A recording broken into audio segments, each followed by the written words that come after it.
Familie van neergeschoten kerstman in shock na uitspraak van de rechter. Ongeloof. Ongeloof, men is verbijsterd over deze uitspraak. Er zijn werkelijk geen woorden voor. En verder in deze Zeeland nu. Knuffels en bloemen bij vindplaats. En scheidsrechter Rick Sturm loopt zich warm.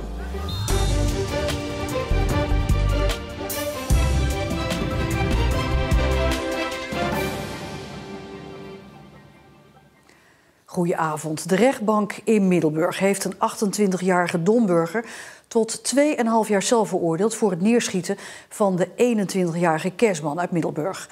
En ook moet de man bijna 3 ton aan schadevergoeding betalen. Kersman werd in augustus 2020 door de man in haar hoofd geschoten en zit sindsdien in een rolstoel. En bij de rechtbank in Middelburg staat verslaggeefster Mercy Kamermans. Mercy, het Openbaar Ministerie, die eiste 12 jaar cel. Hoe is dan de rechtbank tot deze uitspraak gekomen?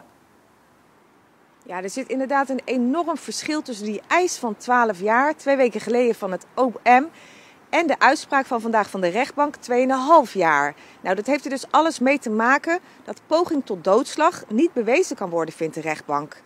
Ze denken echt dat de verklaring van de verdachte dat het wapen per ongeluk afging waar is. En ja, daardoor valt die straf veel lager uit, want nu wordt hij alleen maar bestraft voor het veroorzaken van zwaar lichamelijk letsel. Ja, de familie die reageert daar heel teleurgesteld op, op die uitspraak. Ja, de familie was niet fysiek bij de uitspraak aanwezig. Die hebben het thuis gevolgd via een online verbinding. De advocaat van Kersman was wel aanwezig en die heeft ook gereageerd namens de familie. Ongeloof. Ongeloof, men is verbijsterd over deze uitspraak. Er zijn werkelijk geen woorden voor. De familie had dit niet zien aankomen. Dat wat er gebeurd is, dat een meisje door haar hoofd geschoten wordt en dat er dan vervolgens 30 maanden wordt opgelegd. Alsof het leven eigenlijk niets waard is en zo voelt de familie dat ook. Ja, het is dus hard aangekomen bij de familie, de uitspraak, 2,5 jaar cel. Maar als we het nou toch nog eens bekijken, waar zit het er nou in? Dat die rechtbank dan het verhaal van de verdachte, dat het een ongeluk was, aannemelijker vindt dan het verhaal van Kersman zelf?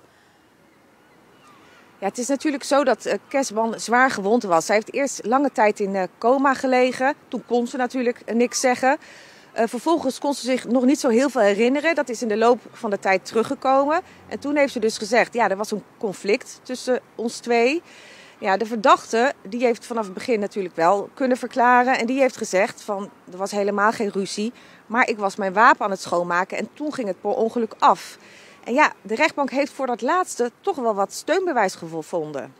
De rechtbank heeft gezien dat de verklaring van verdachte wel wordt ondersteund door bepaalde gegevens, zoals de zoekopdracht in de telefoon, waarin gezocht is naar het schoonmaken van een wapen. Er is ook gebleken dat het wapen inderdaad problemen had. Het was roestig en als je de slede naar achteren haalde, dan bleef die slede haken. Dat is net als verdachte heeft gezegd. Dan wordt de verklaring van de verdachte daardoor wel ondersteund. De familie van Kersman heeft inmiddels laten weten te hopen dat het Openbaar Ministerie in beroep gaat tegen de uitspraak van de rechtbank. Een kleine herdenking vanmiddag op de plek waar de 4-jarige Dien afgelopen maandag werd gevonden. Na een oproep op Facebook kwamen een paar mensen naar Neeltje Jans om even stil te staan bij de dood van de kleuter. De politie gaat ervan uit dat de verdachte het lichaam van de kleuter zaterdagmiddag achterliet op Neeltje Jans. Er was gehoopt op een grotere opkomst bij de herdenking, maar het bleef bij een paar mensen. De initiatiefnemer van de herdenking was daar teleurgesteld over. Ik had verwacht eigenlijk dat, zoals je dat op andere plaatsen in Nederland ziet, als er iets gebeurt. En zeker als het kindjes betreft, dan zie je een berg bloemen, knuffeltjes. En ik had echt gedacht dat we hier in de omgeving ook ons medeleven zouden tonen. Voor het ventje en uiteraard ook voor zijn familie. De politie heeft 20 tips gekregen na de oproep om camerabeelden van de auto van de verdachte. Daar zitten naast camerabeelden ook tips bij over camera's die mogelijk beelden hebben gemaakt. En daarnaast kreeg de politie meldingen van voorbijgangers die op de Oosterscheldekering waren geweest. Het onderzoek loopt nog. Middelbare scholen in Zeeland willen een versoepeling van de quarantaineregels. Een derde van de klasse zit thuis, omdat na 3 besmettingen in de groep iedereen al in quarantaine moet. Die regel is niet langer houdbaar, zeggen de scholen. Voor personeel is het sowieso al heel lang heel moeilijk om steeds te wisselen van scenario. Dat maken we voortdurend mee. En de combinatie van fysiek lesgeven en van les op afstand is bijna niet vol te houden. Dat kan wel even, maar niet langdurig. Naast de middelbare scholen hebben vandaag ook de GGD's in het land en basisscholen opgeroepen om de quarantaineregels te versoepelen. Het aantal Zeeuwse meldingen van digitale fraude is het afgelopen jaar met bijna 60% gestegen. Werden er in 2020 nog ruim 800 meldingen bij de politie gedaan. In 2021 waren dat er meer dan 1400. Met een schadebedrag van zo'n 4,6 miljoen euro. De meest voorkomende zijn op dit moment wel helpdesk-fraude, WhatsApp-fraude, VIN-fraude. En VIN staat voor vriend in nood, waarbij cybercriminelen zich voordoen als bekenden van hun slachtoffers. Je trapt daar gewoon gauw in en wat je ziet is dat er vrij snel overgegaan wordt tot het vragen om geld. De politie is vandaag de ABC-campagne gestart. De A van alert zijn, de B van bescherm jezelf en de C staat voor check de afzender. En nooit klikken op snelkoppelingen, buttons, dat is echt onze tip. Het is een begrip in de omgeving, de cafetaria van John en Marjan van den Hummel uit Koudekerke. Maar na 46 jaar stoppen ze ermee. Op den duur, je raakt ouder en je ziet toch dat het al wat langzamer gaat. En die tijd die we dan nog hebben, die willen we ook nog wel op een leuke manier gaan besteden. Dus ja, op een gegeven moment een keer gezegd van nou, het is mooi geweest en we gaan kijken of we een opvolger kunnen vinden. We hebben hard gewerkt en heel veel mensen gezien, veel levenservaring opgedaan. En het is een mooie tijd geweest. Ik kan het wel met een gerust hart achter me laten. Het meeste ga ik missen zijn mijn klanten. Ik ben iemand die ook graag een praatje maakt. Ik bedoel, ik heb hier mijn vrouw leren kennen. Het is van mij, het hoort bij mij. En 46 jaar de deur open gedaan. Ja, en nu komt de tijd, dan ga ik de deur definitief op slot draaien wat dat betreft. Althans voor ons. En 12 februari is de laatste dag van John's frituurshop. Het betaald voetbal telt niet veel Zeeuwen, maar nu komt er toch echt weer eentje aan. Rick Sturm uit Oostkapelle maakt dit seizoen veel indruk als scheidsrechter. Nou, in het begin was het meer om de vereniging te helpen en niet zozeer omdat ik fluiten heel leuk vond, omdat ik het nog nooit had gedaan. Wat begon met fluiten bij Oostkapelle brengt Rick Sturm tegenwoordig naar voetbalwedstrijden in heel Nederland. Dit seizoen fluit de 24-jarige scheidsrechter onder meer wedstrijden van belofteteams in het betaalde voetbal.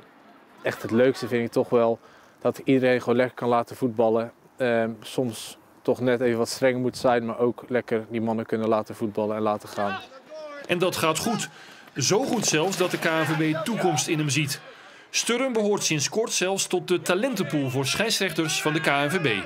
Nou, je krijgt toch wat meer begeleiding. Hè? Je krijgt een coach erbij. Er komen mensen vaker kijken, waarnemers. Daar krijg je toch ook tips van.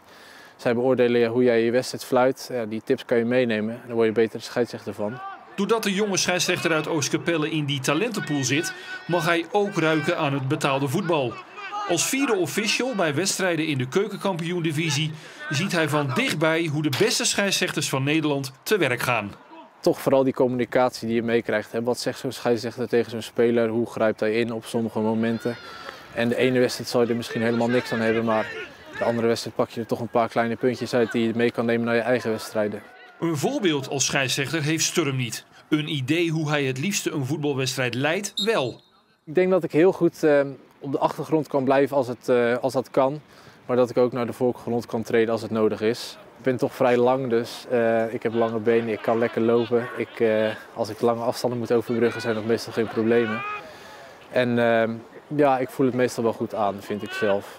Dit seizoen moet blijken of de Rick Sturm-stijl ook werkt. Als de arbiter uit Oostkapelle steeds verder van huis serieuzere wedstrijden moet gaan leiden. Omdat je steeds op een ander niveau komt, is het toch, merk je dat die spelers professioneler worden. En dan moet je soms die overtredingen gaan herkennen en dat is vrij lastig in het begin. Maar dat is gewoon puur ervaring opdoen. En dan ga je al die spelsituaties beter herkennen en daar wordt het alleen maar makkelijker van.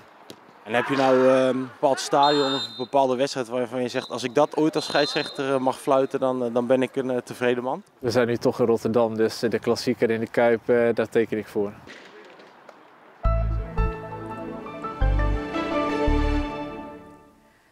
Vandaag wisselden opklaringen en buitjes elkaar af. De gemiddelde temperatuur was zo'n 6 à 7 graden. De komende dagen worden ietsje kouder, maar wel droger en vooral zonniger. En dan hebben we het met name over zondag. En tot zover deze Zeeland Nu. Alvast een heel fijn weekend en tot morgen. Dan ook weer met het weekoverzicht na het nieuws. Graag tot dan.